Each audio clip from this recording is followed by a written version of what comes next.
By the spring of 1944, the air war over Europe had become a brutal contest of endurance and innovation. Night after night, waves of British bombers crossed the Channel, carrying the weight of Allied strategy on their wings. The Lancaster bomber was at the center of that effort, large, powerful, and vulnerable.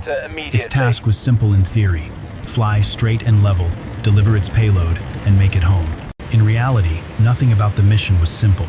On the night of April 26, more than 200 bombers lifted into the darkness. German radar stations detected them almost immediately. The defenders knew the routes, the altitudes, the timing. What followed was a carefully choreographed hunt. At the controls of one Lancaster sat Fred Mifflin, only 21 years old, yet already hardened by repeated exposure to combat. Behind him, the crew moved through their practiced routines. Each man knew his place. Each man understood that survival depended on everyone else doing their job without hesitation. As the aircraft pushed deeper toward its target, the sky began to flash. Flak burst around the bomber, heavy shells exploding at calculated altitudes designed to tear aircraft apart with shrapnel. The Lancaster shuddered with every nearby blast, but it held its course. Turning away now would doom the mission and possibly the aircraft behind them. Inside the fuselage, the bomb aimer crawled forward, folding into position as the flight engineer, Norman Cyril Jackson, adjusted systems and monitored the engines. Communication was clipped and calm.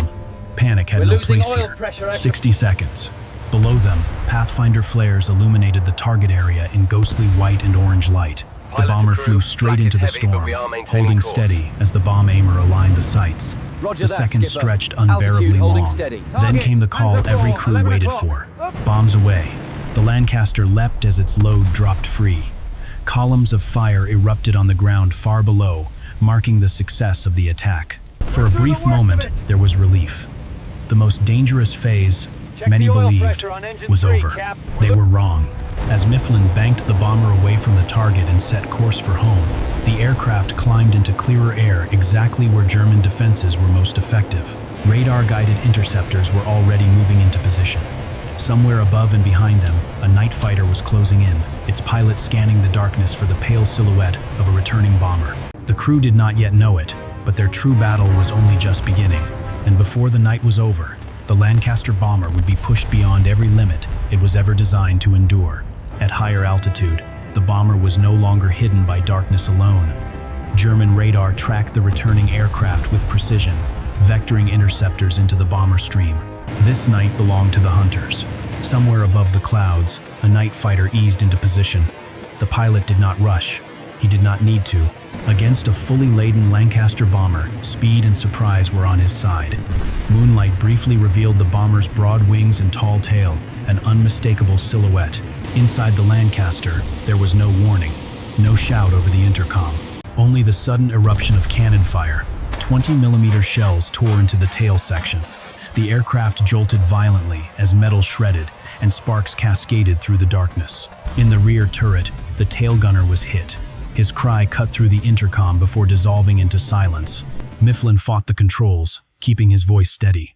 Panic would kill them faster than enemy fire. The gunners returned fire, their tracers clawing uselessly at the black sky as the attacker broke away and vanished. But the threat was not gone. Moments later, the enemy reappeared, this time firing along the length of the fuselage. Rounds punched through aluminum skin, severed cables, and smashed into the right wing. The Lancaster shuddered, wounded but still flying. Hold on. Mifflin threw the bomber into a steep dive, then rolled hard, executing a corkscrew maneuver designed to throw off pursuit. The massive aircraft groaned in protest as gravity pressed the crew into their harnesses. It was a desperate tactic, demanding perfect timing and nerve. The fighter followed anyway. With superior speed and agility, it stayed locked behind the bomber, firing again and again. Shrapnel ripped through the cockpit area, peppering Norman Cyril Jackson with fragments that tore into his legs. Pain flared, but training overrode instinct. He stayed at his station. Then he saw it. Fire.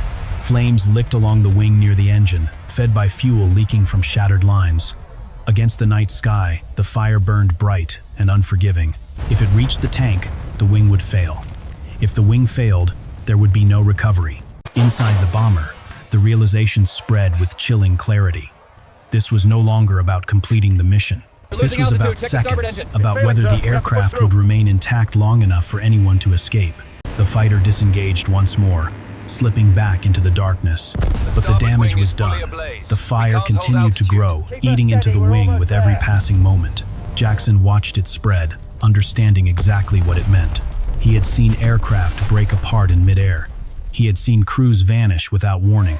And now, with his legs wounded and the aircraft still under threat, he faced a choice that defied reason. If nothing was done, they were all dead.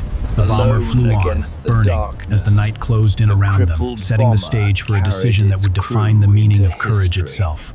The fire did not slow. It grew brighter, stronger, crawling along the wing as fuel continued to feed it.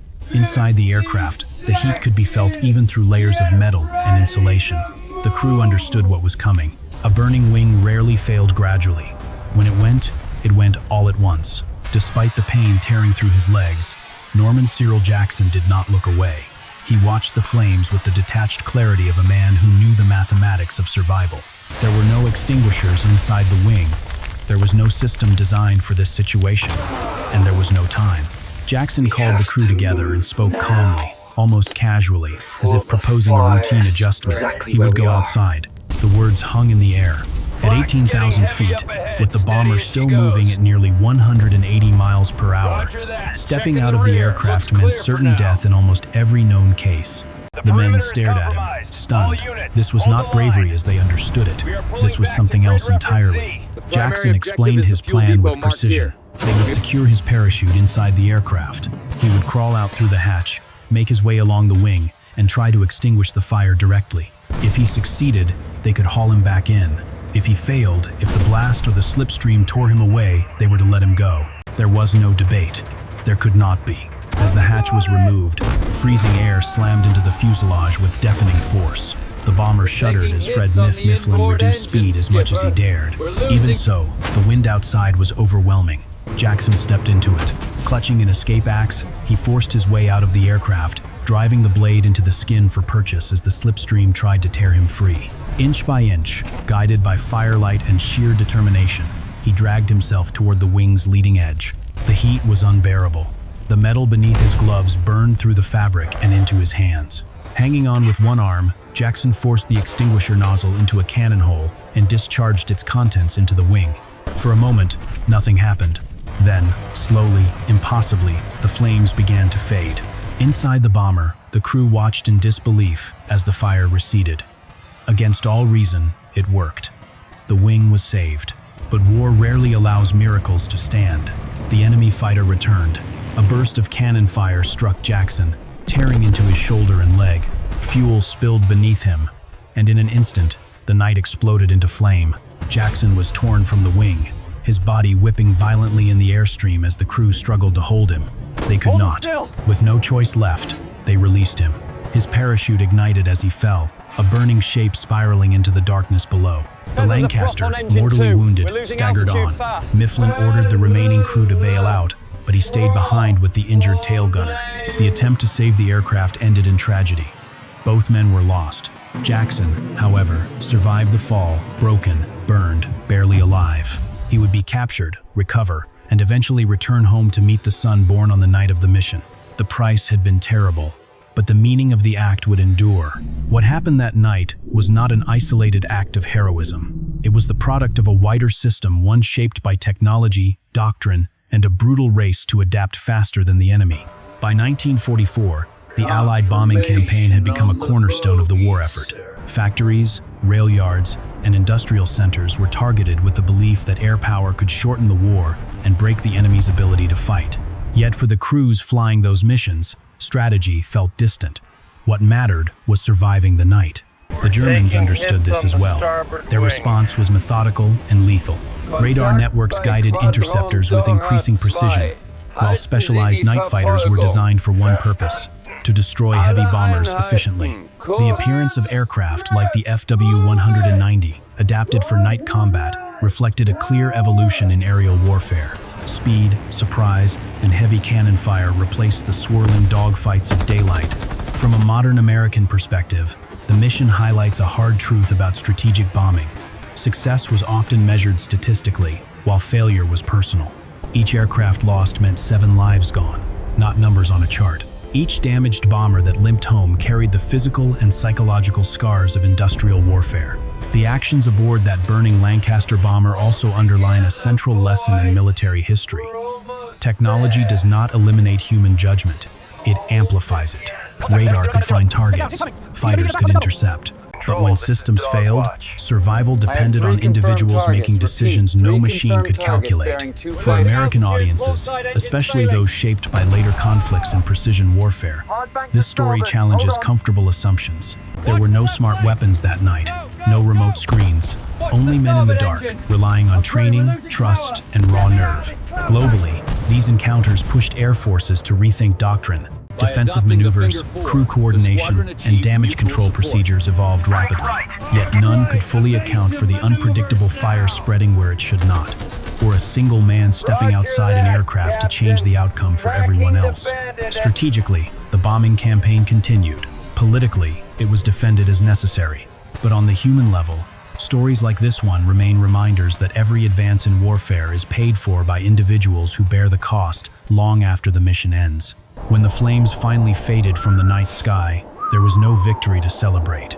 The mission had been completed, but at a cost that could not be measured in destroyed factories or damaged infrastructure.